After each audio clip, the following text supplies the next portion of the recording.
ചാച്ച തിരിച്ചു വെച്ചു കൊടുക്കാണ്. എങ്ങനെയുണ്ട് അജയ് കേക്ക്? ആണോ ഫുഡിക്ക് ഉണ്ടാക്കുന്നതിലിരിക്കുന്നു. ഈ മോഡൽ കേക്ക് ഉണ്ടടാ, അതാണ് ഹൈലൈറ്റ്. അതെ, അതുകൊണ്ട് പിന്നെ ലബാനാന്ന് പറഞ്ഞാൽ മതി. ചോക്ലേറ്റ് ലബാൻ. സംഭവം കൊള്ളാം കേട്ടോ.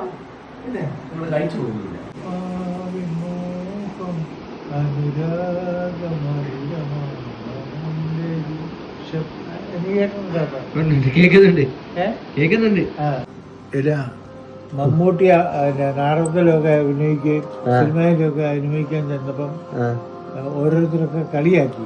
പുള്ളി അഡ്വക്കേറ്റാ, കളിയാക്കി. പുള്ളി ഇന്ന് എന്നാ നിലയിൽ. അതെ, മോഹൻലാലും മമ്മൂട്ടി മലയാളം സിനിമയുടെ രണ്ട്. മോഹൻലാലാണ് നല്ലത്. മമ്മൂട്ടിയുടെ ഇച്ചിരി ഉങ്ക. മമ്മൂട്ടിയുടെ വീട് എവിടാ? എറണാകുളം. എറണാകുളം എന്ന് പറഞ്ഞാൽ എറണാകുളം അല്ല, എറണാകുളത്തിന്റെ ഇവിടെ അടുത്ത്. ഇവിടുന്ന് വൈക്കം ചെമ്പ്. ചെമ്പ്. മോഹൻലാൽ പത്തനംതിട്ടക്കാരനല്ലേ? മോഹൻലാലിന്റെ അമ്മ സെക്രട്ടേറിയറ്റ് ജോലിയായിരുന്നു. നമ്മുടെ ശശികുമാർ അങ്കിളിന്റെ ക്ലാസ്മേറ്റാ മമ്മൂട്ടി.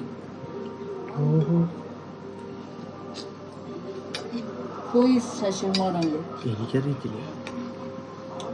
നമ്മുടെ തങ്കനാഥൻ ഡോക്ടറിന്റെ വീടിന്റെ ഓപ്പോസിറ്റ് ഇരിക്കുന്ന വീട്ടിൽ താമസിച്ചുകൊണ്ടിരുന്ന അങ്കിളാണ്. ഞാൻ റൊസാരിയസിന്റെ അവിടെ ടാക്സി എടുത്തിട്ടിരിക്കുമ്പോ ശശികുമാരൻ അങ്കിള് അന്ന് ഇന്ത്യൻ എക്സ്പ്രസ് അല്ല. അപ്പം അവരുടെ വണ്ടി കേടായപ്പോ എന്റെ വണ്ടിയെ വന്ന് വിളിച്ചു.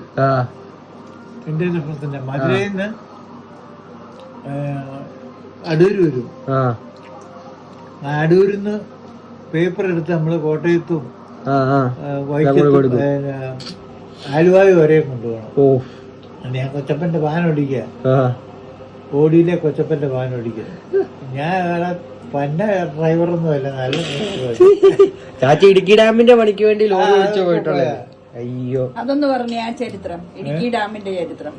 ഇടുക്കി ഡാമിൽ എന്ന് പറഞ്ഞാൽ ഞാൻ എന്നിട്ട് ഈ കളത്തിപ്പടിക്കലുള്ള ഒരു ആളുടെ കാർ ഓടിക്കുമായിരുന്നു, നമ്മുടെ YMCയുടെ. അത്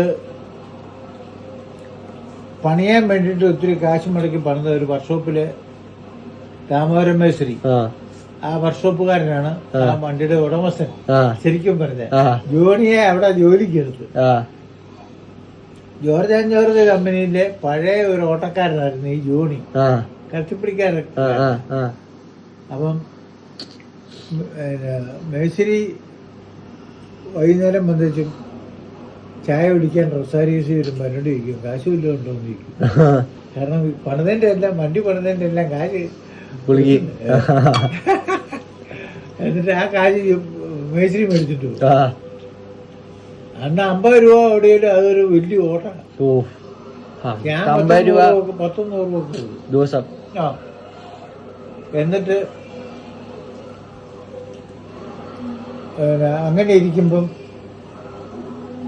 ഒരാൾ വന്ന് വെച്ചു എന്നോട് പറഞ്ഞു, ഈ ജോണി എന്ന് പറയുന്ന ആള് ഏതാണ്ട് ചോദിച്ചു. ഞാൻ പറഞ്ഞു ജോണിയുടെ കാറാ ഇത്. ജോണിയുടെ കാറാണോ? അതെ. എന്നാ നേരെ ആ ശാസ്ത്ര റോഡിൽ വിട്ടു പോകാൻ പറഞ്ഞു. ഞാൻ നേരെ ശാസ്ത്ര റോഡിൽ ചെന്നു. അവിടെ ചെന്ന് അവിടുത്തെ മലയാളിയും കയറ്റി മൂലമറ്റെത്തിയിരുന്നു. ഉണ്ടോടി സാറും CN ജോർജ് ഭയങ്കര മലയാളി, രണ്ടുപേരും മരിച്ചുപോയി. ബസ്സിന്റെ മരിച്ചുപോയി. അപ്പൊ അവരാ കോൺട്രാക്ട് എടുത്തിരിക്കുന്നത് മൂലമറ്റം ബോണസിന്റെ. നമ്മളിത് കേൾക്കുന്നൊക്കെ കേൾക്ക അവിടെ ചെന്ന് വാടകയ്ക്ക് ഓടി 70 ദിവസം വാടകയ്ക്ക് ഓടി. ഇപ്പം എന്നോട് പറഞ്ഞു വണ്ടി കൊണ്ട് ജോണിയുടെ കൊടുത്ത് ഇങ്ങോട്ട് പോലും ഇവിടെ കമ്പനി ജോലി ചെയ്താണ്. അങ്ങനെ കമ്പനിയിൽ പോയി അവിടെ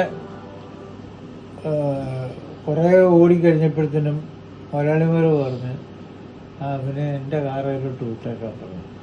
എൻ്റെ കാറിലോട്ട് വിട്ടു. ആ അങ്ങനെ 1972 ഞാനും എൻ്റെ മറിയാമ്മയും കൂടെ കല്യാണം കഴിച്ചു. ഓ ഡൺ ഡൺ ഡൺ. അതെങ്ങനെയായിരുന്നു? പുതിയ ജോലി കിട്ടിയപ്പോഴോ? ആ കല്യാണം കഴിച്ച് മറിയാമ്മേനെ എങ്ങനെ കണ്ടുപിടിച്ച? കല്യാണം കഴിച്ച് കല്യാണത്തിന്റെ അവധിയൊക്കെ ഉണ്ടല്ലോ. ആ അവധിയും കഴിഞ്ഞ് ശാസ്ത്രനോട് നീ ഉണ്ടാ അവധിയും കഴിഞ്ഞ് ശാസ്ത്രനോട് ചെന്നപ്പം CN ജോർജ് പറഞ്ഞു, പിന്നെ നീ ഇനി വന്നോ കല്യാണമൊക്കെ കഴിച്ചു. നമ്മുടെ കല്യാണത്തിന് വീട്ടിലൊക്കെ വന്നു ചായയൊക്കെ കുടിച്ച് കാപ്പിയൊക്കെ കുടിച്ച് അവരൊക്കെ വലിയ ഭയങ്കര കോടീശ്വരന്മാരാണ്. അയ്യോ കുടിച്ചു പോയവരാ. നീ ഒരു കാര്യം ചെയ്യും, നീ ഇനിയും കാർ ഓടിക്കണ്ട, നേരെ മൂലമറ്റത്തിന് പോകും. അവിടെ പോയി ടിപ്പർ ഓടിച്ചാൽ കൂടുതൽ കാശ് കിട്ടുമെന്ന്. നേരെ മൂലമറ്റത്തിന് പോയി ഒരു ബാഗ് ഒക്കെ തൂക്കി അവിടെ. അതെങ്ങനെയാ മൂലമറ്റത്തോട്ട് പോകുന്നത്? വണ്ടി ബസ്സാ? ബസ്സാ. അവിടെ ചെന്ന് ഉടനെ മാനേജർമാര് വല്ലരല്ലേ, ഈ തമ്പിച്ചേട്ടനെ പറ്റിക്കാൻ പറ്റുമോ? അതിനേക്കാൾ ബുദ്ധിയില്ലേ. ഇവിടുന്ന് തന്നെ ലെറ്റർ കൊണ്ടുവന്ന് സാറിന്റെ കൊടുത്തു. സാറിനെ കൊടുത്തിട്ടും പറഞ്ഞു, സാറേ CNG നന്നായിച്ച CNGയുടെ ബന്ധുവായി കറിയ സാറ്, ഇതൊക്കെ അവർക്കറിയാം. അവിടെ കൊണ്ട് കൊടുത്തും കാണിച്ച് വായിച്ച് താഴോട്ട് പൊക്കണം പറഞ്ഞു. വർഷോപ്പ് താഴെ, വർഷോപ്പ് 40 വണ്ടിയുണ്ട്. പിന്നെ അത്രയും സാധനം ഇറക്കണ്ടല്ലോ. അവിടെ ചെന്നപ്പം എനിക്ക് എന്റെ മനസ്സിലൊരു ബുദ്ധി തോന്നി. കൊച്ചു സാറെന്ന് പറയുന്ന പുള്ളിയേല് CNGയുടെ ബന്ധുവാണ്, പുള്ളി മിലിറ്ററിക്കാരനാ. അയാളെയും കൂടെ ഈ ലെറ്റർ ഒന്ന് കാണിച്ചേക്കാം, അയാള് നമുക്കിട്ട് ഭാരം വെക്കും. വിദ്യാഭ്യാസം ഇല്ലേ നമുക്ക് ബുദ്ധി. അവിടെ കൊണ്ട് കാണിച്ചും പറഞ്ഞു, സാറേ CNG എന്ന് വെച്ചാൽ സാറിനെ കാണിച്ച് ജോലിക്ക് കയറിക്കോളാൻ പറഞ്ഞെന്ന് പറഞ്ഞു. വായിച്ചൊക്കെ നോക്കിച്ചു കയറിക്കോ. പപ്പ പറഞ്ഞു വെച്ചല്ലേ, പപ്പാന്ന് എല്ലാരും വിളിക്കും. പപ്പ പറഞ്ഞു വെച്ചല്ലേ. ഡ്രൈവർമാർക്കൊന്നും എന്നെ ഇഷ്ടപ്പെട്ടില്ല. അയ്യോ അവന്മാരെല്ലാം മാതാനക്കാര് കള്ളുടിയന്മാരാ. അന്ന് ഞാൻ കള്ളൊന്നും കുടിക്കൂല. അപ്പം അവര് കള്ളു കുടിക്കൂല്ലേ. എന്നിട്ട് ആ ലെറ്റർ അമ്മമാരെ കൊടുത്ത് ഞാൻ കേറി. ഞാൻ നല്ലപ്പോഴേ ഡീസൽ വണ്ടി ടിപ്പറൊക്കെ ഓടിക്കും. ധൈര്യം കൊണ്ട് കേറി. അത് ഇവിടെ പ്രാർത്ഥന ആയിരിക്കും, കല്യാണം കഴിഞ്ഞല്ലേ പോകും. അതുകൊണ്ട് ഇവിടെയുള്ള ഒരു നന്ദികേടും എനിക്ക് ഇന്ന് വരെ ഇല്ല, ഒരു നന്ദികേടും ഇല്ല. അത് അവർക്കും അറിയാം, എനിക്കും അറിയാം. അവിടെ ടിപ്പർ ലൈലൻഡാ കിട്ടിയത്. ഓടി എല്ലാം ഓടി 2-3 മാസം കഴിഞ്ഞപ്പോ ഞാൻ അവിടുത്തെ മെയിനായി. കറിയാ സാറ് എന്നെ മാത്രമേ എല്ലാ മണലെടുക്കാനും ഒക്കെ ലൈലാൻഡിന്റെ വണ്ടിയാ. പിന്നെ ടണല് 4000 അടി ടണലിനകത്ത് 4000 അടി ടണലിനകത്ത് റിവേഴ്സിൽ പോകണം. റിവേഴ്സിൽ ലൈലാൻഡ് ടിപ്പർ ബാക്ക് കാണാൻ പോലും അവിടെ എവിടെയൊക്കെ കൊണ്ടിരിക്കും. 1 ലക്ഷം രൂപയ്ക്ക് അന്ന് മേടിച്ച കേബിൾ ഒറ്റ ഇടിക്ക് പൊട്ടിച്ച് കളഞ്ഞു ഞാൻ. കാരണം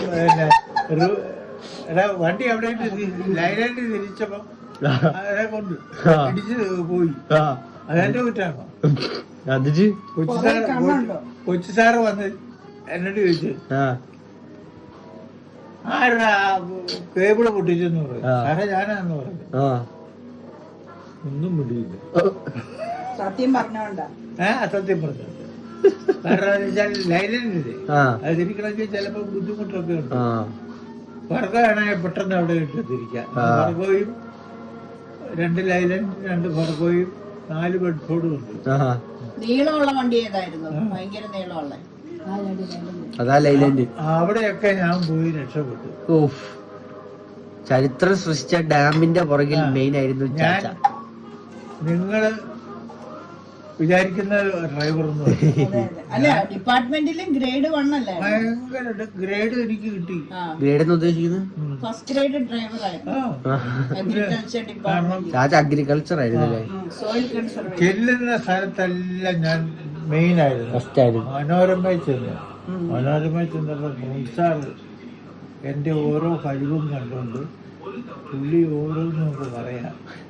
അവസാനം വേറൊരു ഡ്രൈവറോട് പുള്ളിയുടെ OPC വെച്ച് ഞങ്ങളുടെ OPC വെച്ച് പറയാം, വണ്ടിയുടെ പണി അറിയാവുന്നവനും വണ്ടി ഓടിക്കാൻ അറിയാവുന്നവനും ലേഡിയേട്ടൻ മാത്രമേ ഉള്ളൂ. ഏതാ ഞാൻ കേട്ടത് കയറി തരുക.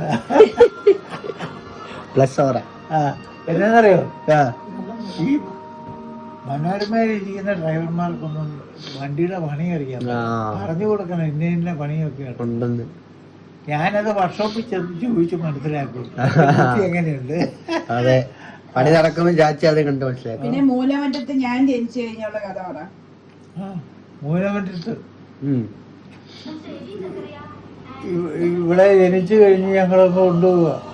അപ്പൊ നമ്മുടെ റാണി ക്ലാരച്ചേച്ചിയുടെ മകള് റാണി ഒരു പെട്ടി തൂക്കി ഇവിടെ അവള് തോളയിലും വെച്ച് കൊണ്ടുപോവാ. കൊല്ലിത്തൂമ്പ തോളയിലും വെച്ച് തൊപ്പിപ്പാള തലയിലും വെച്ച് വന്നത് കണ്ടാൽ ഒരു രാജാവായിരുന്നു തോന്നുമായിരുന്നേ എന്ന് പറഞ്ഞ പോലെ ഒരു പെട്ടിയൊക്കെ തൂക്കി അങ്ങോട്ട് പോയി. അതിനൊരു ചരിത്രമുണ്ട്. അതങ്ങോട്ട് തൂക്കി കൊണ്ടുപോയി മണപ്പാടിയിൽ പോയി താമസിച്ച് കഴിഞ്ഞപ്പം കുറെ നാള് കഴിഞ്ഞപ്പോഴത്തേനും ഒരാളിനോട് ചോദിച്ചു, ചേട്ടാ എത്ര മക്കളുണ്ട്? ഞാൻ പറഞ്ഞൊരു മോള് മാത്രമേ ഉള്ളൂ. പിന്നെ വേറൊന്നും മോള് ഉണ്ടായിരുന്നല്ലോ. അത് അവിടെ അമ്മയുടെ അനീതിയുടെ മകളാണ് റാണി. അന്ന് അവള് കുഞ്ഞാ, അത്രേ ഉള്ളൂ. ഇവിടെ ലോമൊക്കെ കൂട്ടിരിക്കാൻ വേണ്ടി കൂട്ടിക്കൊണ്ട് വന്നു. അമ്മയ്ക്ക് അപ്പൊ എത്ര വയസ്സുണ്ടായിരുന്നു? കുഞ്ഞ് ചെറുത്. പിന്നെ ഞങ്ങള് മണപ്പാട്ടി താമസിക്കുമ്പം അറിയാമോ തുണി അലക്കാൻ പോയി ഇങ്ങനെ ചെരിഞ്ഞ പാറയല്ലേ, ചില വെള്ളമൊക്കെ ഉണ്ട് അവിടെ. മറിയാമ്മ ഇങ്ങനെ കൊച്ചിനെ പാറയുടെ അവിടെ വെച്ചു മീൻ വെട്ടുമായിരുന്നു. മീൻ വെട്ടിക്കൊണ്ടിരുന്നു. നോക്കുമ്പോ കൊച്ചിനെ കാണുന്നില്ല, നോക്കുമ്പോ വെള്ളത്തിനകത്ത് കിടക്കും. ഈ അമ്മ വെള്ളത്തിൽ മുക്കിയിട്ട് പാവം കൊച്ച്, ഈ അമ്മ വെള്ളത്തിൽ ഇതാണ് ആ പാട്. പിന്നെ പാവം കൊച്ചെന്ന് എഴുതരുത്, എങ്ങനെ കൊടുത്താലും കഴിക്കുവല്ല. അവസാനം ഞാൻ ടൗണിൽ പോയി ഒരു കേക്ക് മേടിച്ചിട്ട് വന്നു. വെള്ളത്തിൽ പോയിട്ട് ഇവള് തിന്നുവെന്നും അറിയണ്ടേ, ആ കേക്ക് പോലും ഇവള് തിന്നുവരുത്. എടാ പെൻസില് പോലെ ഇരിക്കുന്നത്. പക്ഷെ സൗന്ദര്യമില്ലായിരുന്നു, സൗന്ദര്യമില്ലായിരുന്നു. അത് മറിയാമ്മയുടെ ചികിത്സ ഭയങ്കര സുന്ദരിയായിരുന്നു. എല്ലാരും മുഖം ഇങ്ങനെ കാണുമ്പോ മുട്ടയ്ക്ക് മാത്രം വാ വിളിച്ചു. അതമ്മ പറഞ്ഞിട്ടുണ്ട്, ചോറി മുട്ട വെച്ച് കൊടുക്കുമ്പോ ചോറ് നാക്കുകൊണ്ട് തട്ടി മാറ്റിയിട്ട് മുട്ടയും ചോറും കൂടെ കാണിക്കും. കാണിക്കുമ്പോ ഇവള് ഇങ്ങനെയാ വാ വിളിക്കുന്നേ, ഇങ്ങനെ പൊടിച്ചു കഴിച്ചിട്ട്. അതിനകത്ത് ഏറ്റവും ഇഷ്ടപ്പെട്ടത് നരേസാറിന്റെ ഭാര്യയ്ക്ക് ഞാൻ നേരം മംഗലാപുരത്തിന് മലയാളിമാരെ രണ്ടിനെയും കൊണ്ട് ഇവിടെ വേളാങ്കണ്ണി പോയി. കാറെ മലയാളത്തിൽ അവിടുന്ന് തമ്പിയെ വിളിക്കാൻ പറഞ്ഞു. രണ്ടുപേരും ഉണ്ടായിരുന്നു, ഭാര്യയും ഭർത്താവും എല്ലാം ഉണ്ടായിരുന്നു. അത് രണ്ടുപേരെയും കൊണ്ട് ഞാൻ മൂലമറ്റത്തിന് വേറൊരു കാറും കൂടെ ഉണ്ടായിരുന്നു. ഒരു ഓട്ടോമാറ്റിക് കാര്, അന്നത്തെ കാലത്ത് ഒരു ഓട്ടോമാറ്റിക് കാറുണ്ടായിരുന്നു. Volga Russian car. അതുകൊണ്ട് പോയി അത് TMSന്റെ ബസ് ഓടിക്കുന്ന ഡ്രൈവറും ഞാനും അവരുടെ അടുത്തുള്ള. അപ്പൊ എന്നെ ഇഷ്ടമുള്ളതുകൊണ്ടല്ലേ എന്നെ വിളിക്കാൻ. അപ്പൊ പോയി തമിഴ്നാട്ടിൽ ചെന്നപ്പോഴത്തേനും ഒരു മുണ്ട് കൊടുക്കാൻ പോലും ഇല്ല, ഒന്നും കൊണ്ടുപോയില്ല. പിന്നെ ഒരു സിൽക്ക് പോലെ ഒരു മുണ്ട് വട്ടത്തിലൊക്കെ എപ്പോഴും ഞാനൊക്കെ ഓർക്കാം. അത് തിരിച്ചു വന്നപ്പോ ഞാൻ നോക്കുമ്പോ മറിയമ്മ വെള്ളം ചുമന്ന് ഈ മുണ്ട് കൊടുത്തോണ്ട് ചിരിച്ചു പണി തീർന്നു ഞാൻ. സാറിന്റെ ഭാര്യയാണ് ഇവിടെ അവര് നോക്കിക്കൊണ്ടിരുന്നത്. അവർക്ക് വലിയ ഇഷ്ടം എപ്പോഴും. ഈ CNG ഒക്കെ മേടിച്ചാ അതിന് പിന്നെ കോണ്ടാക്ട് ഒന്നും ഇല്ലേ? അച്ഛൻ റിട്ടയർ ആയി കഴിഞ്ഞൊന്നും. പിന്നെ അത് കഴിഞ്ഞ കോട്ടയത്ത് വന്ന് ടിപ്പറും എല്ലാം കൊണ്ട് കൊടുത്ത് കോട്ടയത്ത് കഴിഞ്ഞ് കറിയ സാറ് ഒരു പുത്തൻ ലോറി എടുത്തു. അതിന്റെ ചരിത്രം എന്ന് വെച്ചാൽ 33 ലക്ഷം രൂപ നമുക്ക് സർക്കാരിൽ നിന്ന് കിട്ടാനുണ്ടായിരുന്നു. അതിൽ 3 ലക്ഷം രൂപ നമ്മുടെ ബാലകൃഷ്ണ പിള്ളയ്ക്ക് കൊടുത്തു. ബാലകൃഷ്ണ പിള്ള എന്ന് പറഞ്ഞാൽ നമ്മുടെ ഇപ്പോഴത്തെ ട്രാൻസ്പോർട്ട് മന്ത്രി ഗണേഷ് കുമാർ. ഗണേഷ് കുമാറിന്റെ ഗണേഷ് കുമാറിന്റെ അപ്പന് കൊടുത്തു. അത് കൊടുത്തതിന് അങ്ങനെ ഒരു ലീക്കായി. അയ്യോ, ഇവരോട് ഇവരെ കരിമ്പട്ടികയിൽ ഉൾപ്പെടുത്തി. ഒരു പണിയും കൊടുക്കുക. ഓ, അങ്ങനെ അവര് പൊട്ടിപ്പോയി. അയ്യോ. അപ്പൊ ഈ മൂലമറ്റത്തെ ഡാം നിർമ്മിച്ച് ഉദ്ഘാടനത്തിനൊക്കെ അവിടെ ഇന്ദിരാഗാന്ധി ചാച്ചി ആ സമയത്തൊക്കെ അവിടെ ഞാനും അറിയാമോ അവിടെയല്ലേ താമസിക്കുന്നത്. ഞങ്ങളെയൊക്കെ ഇറക്കി ക്വാർട്ടേഴ്സ്. ഇന്ദിരാഗാന്ധി ഒന്ന് ഉദ്ഘാടനം ചെയ്യുന്നു.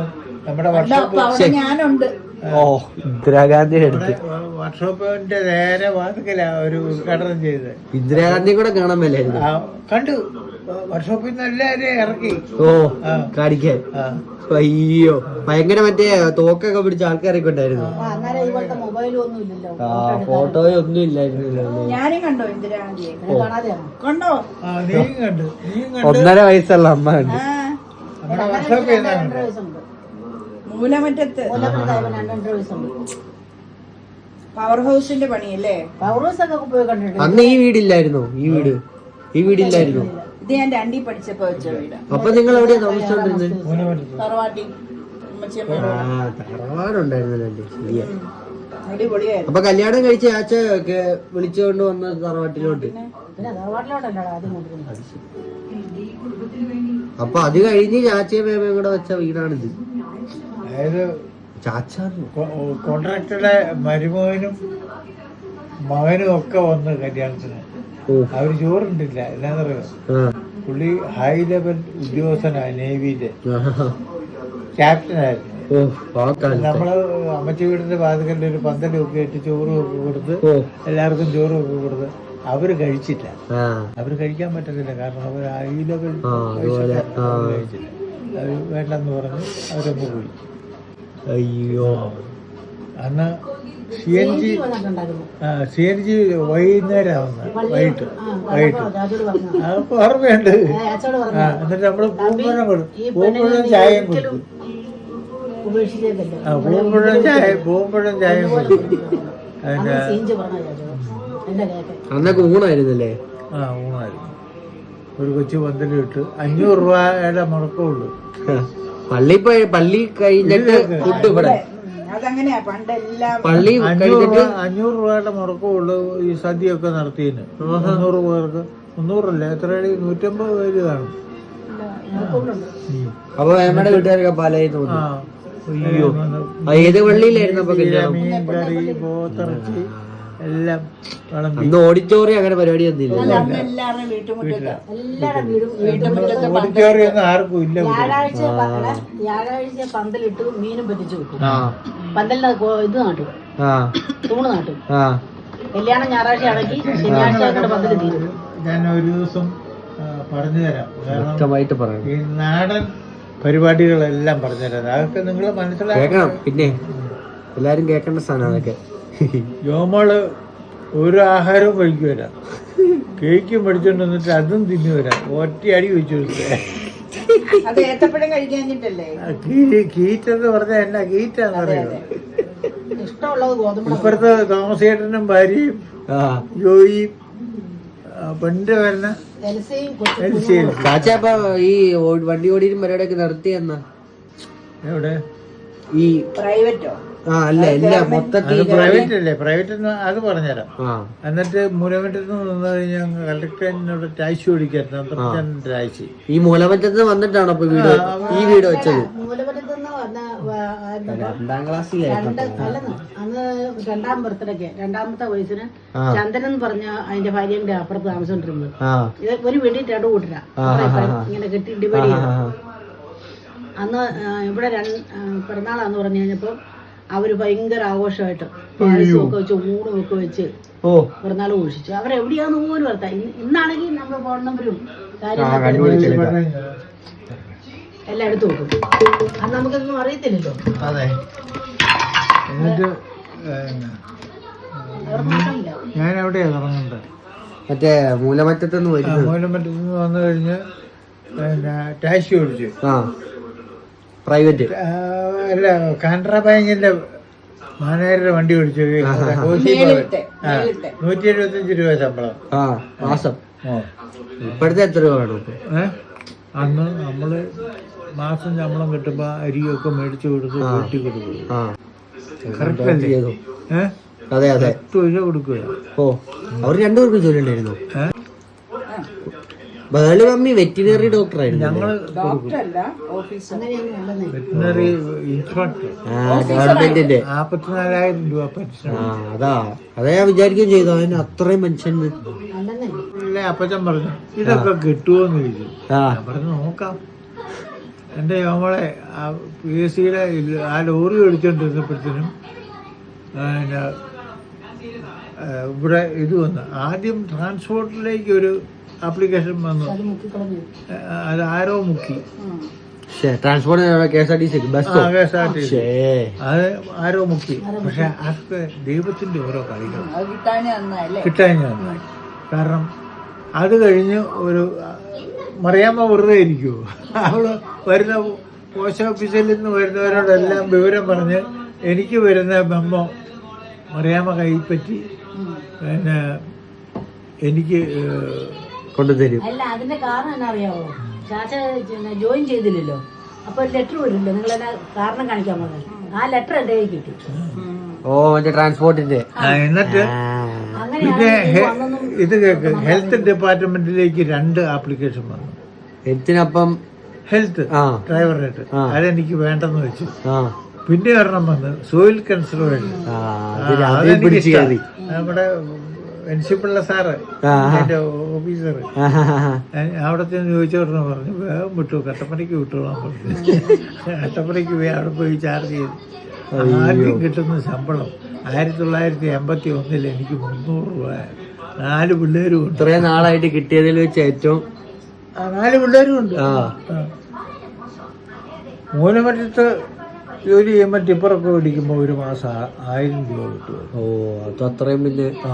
അന്ന് എൻ്റെ മറിയാമ്മ ഞായറാഴ്ച ആട്ടിറച്ചിയും നന്മീനും കൂട്ടും. അന്ന് നന്മീന് എന്നാ വിലയെന്ന് അറിയോ? 7 രൂപ കിലോയോ? ആട്ടിറച്ചിക്ക് 15 രൂപ. 1000 രൂപ കിട്ടുകയും ചെയ്യും മാസം. അല്ല, PSCയുടെ പരീക്ഷ എഴുതിയപ്പം ഫസ്റ്റ് റാങ്കോ മറ്റല്ലായിരുന്നു? First rank. ചാച്ച പിന്നെ പത്രം വായി. ചാച്ചക്ക് അതിൽ GK ഉള്ളത് കൊണ്ട് പിന്നെ PSC ഒക്കെ ഫസ്റ്റ് റാങ്ക് ആയിരുന്നു. അയ്യോ തോർത്തിന്റെ അവിടെ അത് കട്ട് ചെയ്ത്. അതിന്റെ രസം എന്താന്ന് വെച്ചാൽ കട്ടപ്പന ജോയിൻ ചെയ്യാൻ 1981 ചെന്നു. 81 ചെന്നപ്പോഴത്തേനും അവിടെ head clerk Vasudevan Nair sir പത്തനംതിട്ടക്കാരനാണ്.